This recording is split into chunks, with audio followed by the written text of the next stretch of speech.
ಈ ಗಂಡಸರೇ ಇಷ್ಟು. ದಾರಿಯಲ್ಲಿ ಹೋಗುವಾಗ ಅಡ್ಡ ಬಂದು ನಿಂತು ಬಿಡ್ತಾರೆ ಹೆಣ್ಣು ಮಕ್ಕಳು ನೋಡಿದ ತಕ್ಷಣ. ಅಣ್ಣ ಎಂದು ಕರೆದರೆ ನನ್ನ ಪುತ್ರನಿಗೆ ಕೊಡುತ್ತೇನೆ. ತಮ್ಮ ಎಂದು ಕರೆದರೆ ನನ್ನ ಒಡ ಹುಟ್ಟಿದ ಅಕ್ಕನೆಂದು ಕೊಡುತ್ತೇನೆ. ಮಗನೇ ಎಂದು ಕರೆದರೆ ನನ್ನ ಹೆತ್ತ ತಾಯಿಯೇ ಬಂದಳೆಂದು ಕೊಡುತ್ತೇನೆ. ಆದರೆ ಯಾವುದೇ ಹೆಣ್ಣಾದರೂ ಕಾಮ ದೃಷ್ಟಿ ಬೀರುವ ಆ ಅಣ್ಣನ ಜಾತಿಗೆ ಸೇರಿದವರಲ್ಲ ಈ ರೋಷಾಗ್ನಿ. ಓಹೋ, ರೋಷಾಗ್ನಿ ನೀವ? ನಾನ್ಯಾರು ದಾರಿಯಲ್ಲಿ ಒಬ್ಬ ರೌಡಿ ನಿಂತಿರಬಹುದು ಅಂತ. ರೌಡಿ? ನಾನಿನ್ನ ಕಣ್ಣಿಗೆ ರೌಡಿ ತರ ಕಾಣ್ತಾ ಇಲ್ಲ.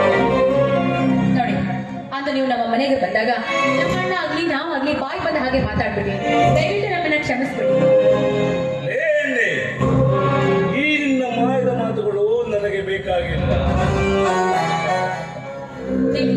ನೋಡಿ, ನಾನು ನಿಮ್ಮ ಹತ್ರ ಒಂದು ಮಾತು ಕೇಳ್ಬೋದೆ? ಬೇಗ ಹೇಳಿ.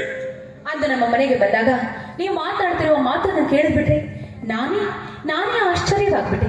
ಆ ನಿಮ್ಮ ಧೈರ್ಯ, ರಿಯಲಿ ನಮ್ಮ ಅಣ್ಣನ ಮುಂದೆ ನೀವು ಮಾತಾಡ್ತಿರಲ್ಲ, ನೀವು ತುಂಬಾ ಗ್ರೇಟ್.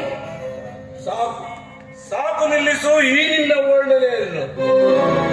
ಹಾಗೆಲ್ಲ ಮಾತಾಡ್ಬೇಡಿ, ನನ್ನ ಮಾತನ್ನ ಕೇಳಿ. ನಿಮ್ಮ ಧೈರ್ಯ, ಶೌರ್ಯವನ್ನ ನಾನು ತುಂಬಾ ಮೆಚ್ಚಿಕೊಂಡಿದ್ದೀನಿ. ನಾನು ನಿಮ್ಮನ್ನ ಪ್ರೀತಿ ಮಾಡ್ತಾ ಇದ್ದೀನಿ.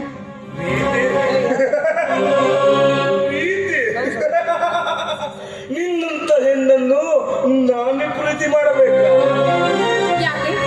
ಯಾವುದ್ರಲ್ಲಿ ನನಗೆ ಕಡಿಮೆ ಇದೆ?